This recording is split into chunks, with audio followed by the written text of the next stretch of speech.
Bismillahirrahmanirrahim. Assalamualaikum warahmatullahi wabarakatuh. Alhamdulillahirabbil alamin. Wabihi nasta'in wa ala mulki waddin. Wassalatu wassalamu ala asyrofil anbiya'i wal mursalin wa ala alihi wa sahbihi ajmain. Amma yang pertama-tama, yang paling utama yang tak lupa kita utamakan, menjadikan puji syukur kehadirat Allah yang telah memberikan kita nikmat kesehatan dan nikmat kesempatan sehingga kita bisa melakukan pembelajaran alat tasawuf pada malam hari ini. Dua salawat serta salam tak lupa kita junjungkan kepada Nabi besar kita Muhammad SAW yang telah membawa kita dari zaman ke-8 zaman terang-terang yang saat ini kita rasakan bersama.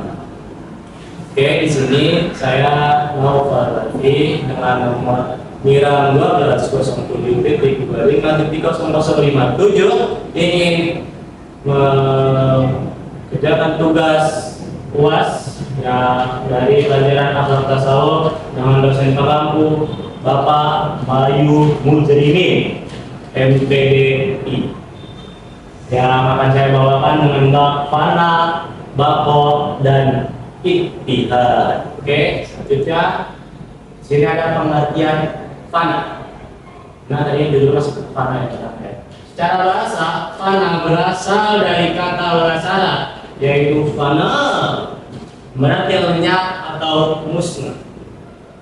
Sedangkan secara istilah tasawuf yaitu keadaan di mana kesadaran diri, keinginan pribadi dan sifat ego hilang, lalu digantikan sepenuhnya oleh kesadaran akan kehadiran dan kehendak Allah Subhanahu wa Ta'ala.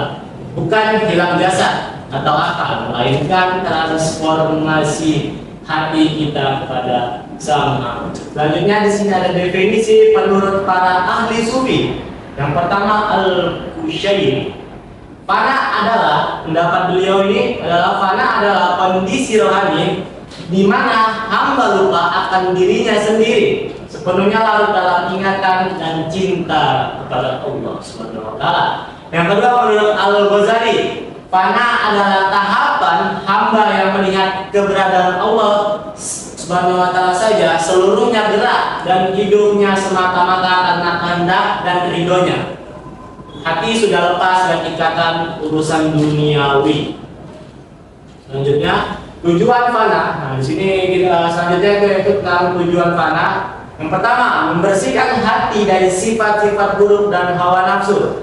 Nah, tujuan fana tersebut itu jelas di sini untuk membersihkan hati kita dari hal-hal yang buruk dan hawa nafsu yang buruk tersebut. Yang kedua, menumbuhkan keikhlasan dalam beribadah. Jadi yang selama ini para ini belum ikhlas dalam beribadah, berarti belum dapat hal fana tersebut. Yang ketiga, mengarahkan seluruh kehidupan untuk mencari ridho Allah Subhanahu wa Ta'ala. Yang keempat, menjadikan sarana untuk mencapai kedekatan spiritual dengan Allah Subhanahu wa Ta'ala. Dari tujuan-tujuan tersebut kita bisa lihat tujuan fana tersebut di sini kita bisa mencari keridhaan atau dengan mendekatkan secara spiritual dengan Sang Pencipta kita yaitu Allah Subhanahu wa Ta'ala. Oke, selanjutnya tentang pengertian bako. Tentang judul kedua itu pengertian bako. Bako di sini secara bahasa berasal dari kata bako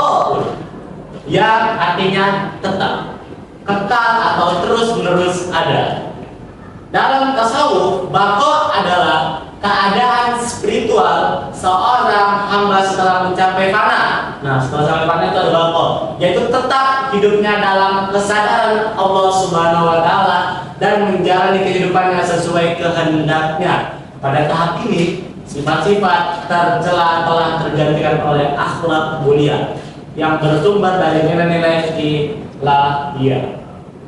Oke, selanjutnya di sini ada definisi bako menurut para ulama sufi. Yaitu pertama dari Al-Ghazali, yaitu bako adalah eksistensi hamba yang tetap ada, namun sepenuhnya dididik dan topang oleh kehendak Allah Subhanahu wa taala. Ia kembali beraktivitas dunia, tapi seluruhnya perbuatan semata-mata untuk ridhonya. Yang kedua, Al-Qushairi berpendapat bahwa bukan berarti menjadi Tuhan, melainkan hamba tetap ada dengan sifat buruknya diganti sifat mulia Allah. Hidupnya tidak lagi digerakkan hawa nafsu, melainkan nilai-nilai ilahi. Ini udah sampai nilai spiritual yang menengah ya. Yang ketiga, Ali bin Al-Arabi, pendapat beliau ini bahwa adalah kondisi hamba tetap hidup bermasyarakat, namun kesadarannya tetap melekat pada Allah Subhanahu wa taala. Ia menjadi cerminan sifat-sifat Allah dan melaksanakan tugas sebagai khalifah di bumi. Seperti contoh-contohnya yaitu yang Indonesia itu Wali Songo atau yang lain sebagainya.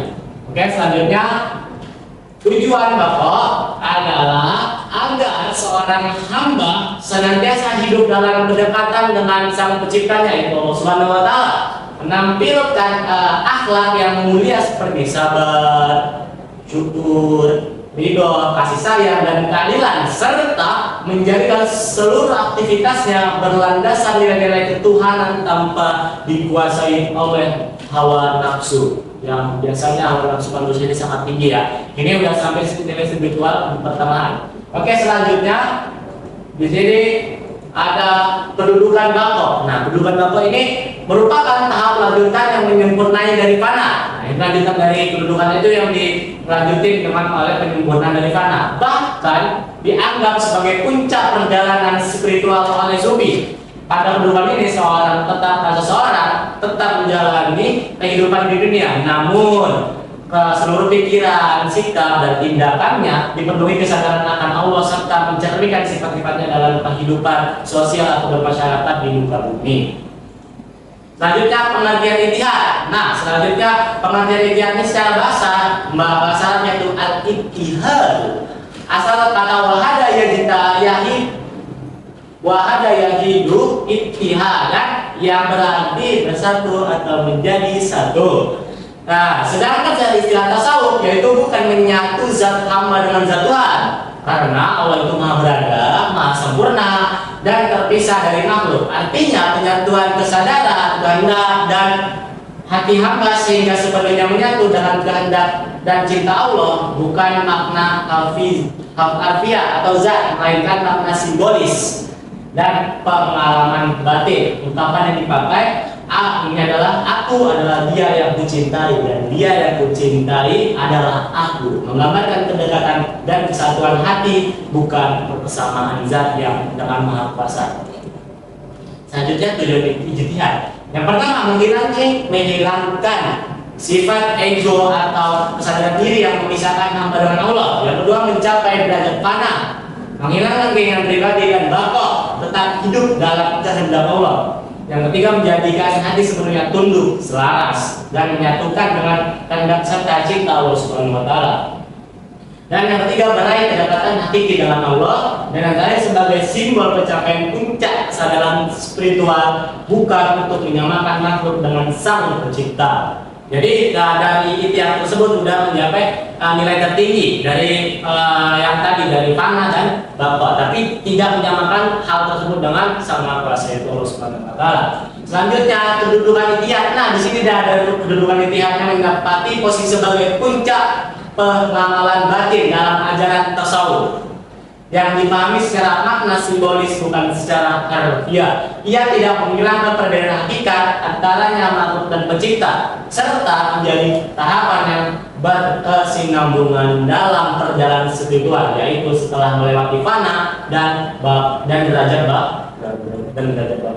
Oke, selanjutnya ada kesimpulan. Saya akan mengambil kesimpulan tentang hubungan fana, bako, dan ittihad. Ketiganya merupakan rangkaian tahapan perjalanan spiritual yang beruntun dan saling melengkapi dalam tasawuf. Yang pertama, fana tahap awal, lenyapnya kesadaran diri, ego, dan keinginan pribadi, digantikan kesadaran dan kehadiran Allah Subhanahu wa taala. Yang kedua, bako, tahapan lanjutan setelah fana ya.